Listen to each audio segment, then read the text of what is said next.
Coach Corey Wayne, and this is my video coaching newsletter. And the topic of this newsletter is going to be female body language that communicates interest.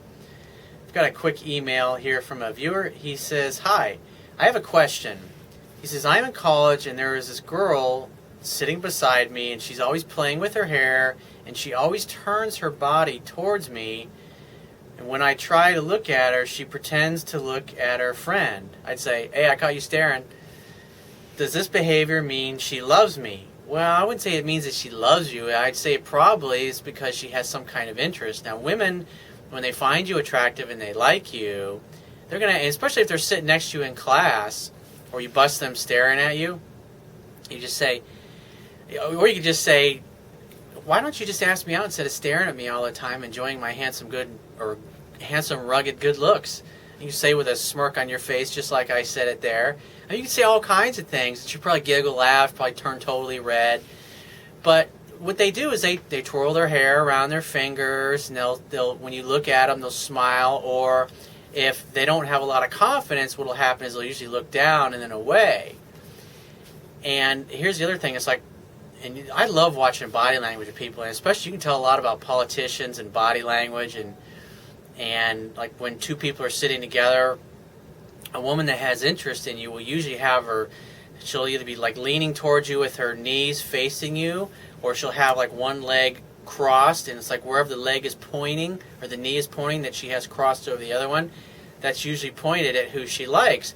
But if she's disinterested, her leg will be on the other side and she'll be turned away. And so it's important to look for that, is because when a woman likes you and she finds you attractive and you're sitting down somewhere, she'll move her body language so it's like pointing to you in a direction. It communicates that she's open to you physically. But if somebody's got their arms crossed like this, it's like they're protecting their core. It means they're not really listening to you and they're not paying attention. I used to love doing this because when I was in sales, because usually a couple will sit down in front of you and I'd be talking, doing a buyer's consultation with them. And they usually do that right away when they first sit down. They've got their arms up because they think, "Oh, here's another fucking salesman. He's going to give me a sales pitch." And so they have their arms crossed, they got their legs crossed, and they got their kind of body language just kind of like in a defensive posture.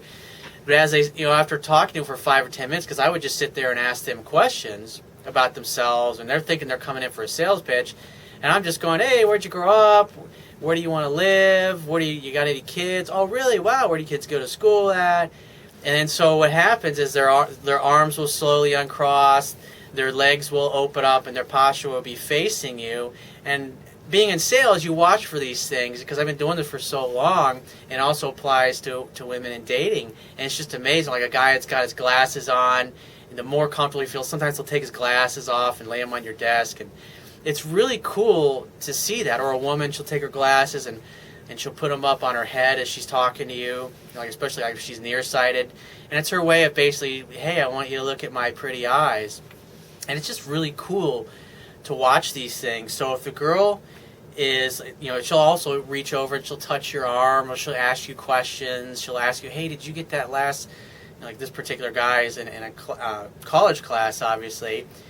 And so she'll ask you, "Hey, did you get like that?" She'll ask for your advice.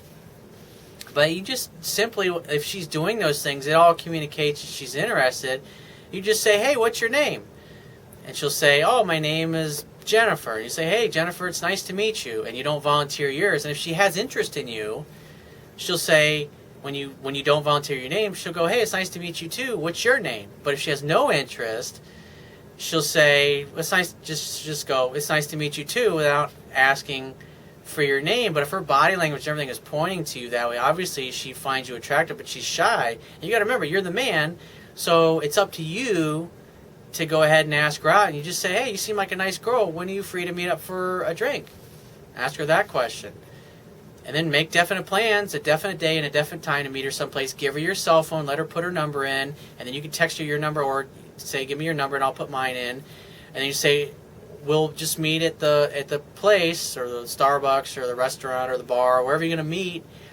And if something comes up, I'll shoot you a text. Otherwise, I'll just see you there. Is that cool?" And she'll go, "Yeah, great. I'll just see you there. Then great. I look forward to it."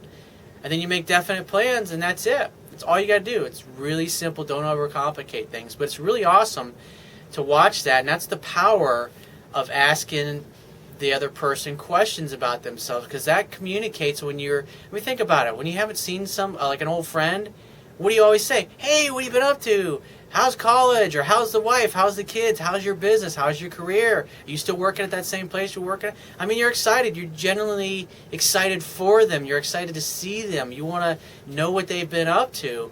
And as they start talking, and you're asking all these questions about them, they feel like, wow, this person really cares about me. And so when you're sitting there and you start asking a girl questions, hey, what's your major? What other classes are you taking? Or, I mean, that's a typical shit that you're going to ask when you're in college. That communicates interest, and then there's no pressure on yourself to tell all kinds of bullshit stories or do magic tricks or BS routines or whatever.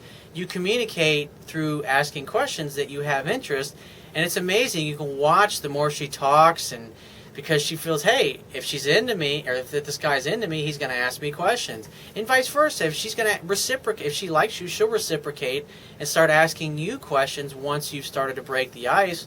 And that's like when I was in sales, I used to do with clients. It's like after I would, after I listened to them talk for 10 or 15 minutes about their kids, their careers, where they grew up, where they went to high school, what their hobbies are, what they do for fun, what's the craziest thing they ever did when they were younger.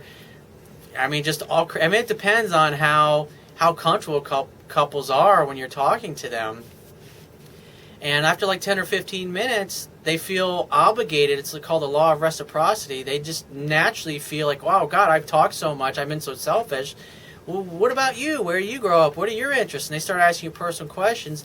And instead of them coming to a sales pitch, they feel like they're just sitting there talking to an old friend. And that's why it's so easy. Like in sales, the most important thing is you got to get them to like you. And how do you do that? You ask them questions, personal questions about themselves. And that makes them feel like you care about them, because you're talking to them just like somebody they've known for a long period of time who would naturally ask them those questions.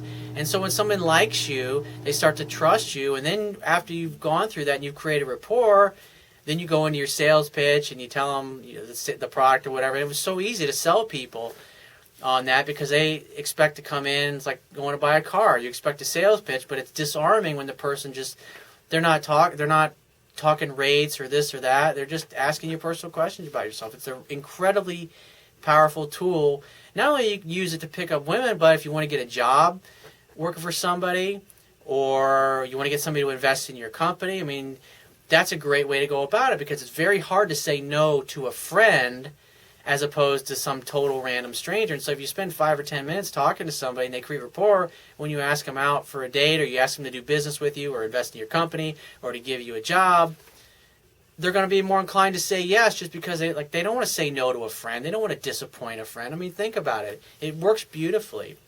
So if you have a question that you want to ask me, or there's a topic you want me to cover in a future video newsletter, go to my website, click the Contact Me tab, which is going to be on the left-hand side of your screen, and send me 1 to 2 paragraphs maximum detailing your questions or your situation. And just give me several days to get back to you with a response. And if you want to talk to me right away, the quickest way to get my help is to book a paid phone coaching session. And you can do that by going to my website, click the Products tab, which is going to be at the top of your screen, and follow the instructions. If you want to get a digital version of my Kindle ebook, on my website, underneath the email sign-up box, there'll be a box that will have a link to the Amazon Kindle download page for my book.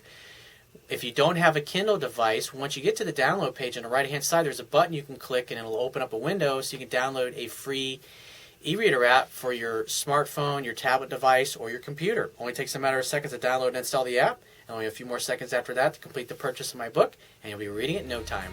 And I will talk to you soon.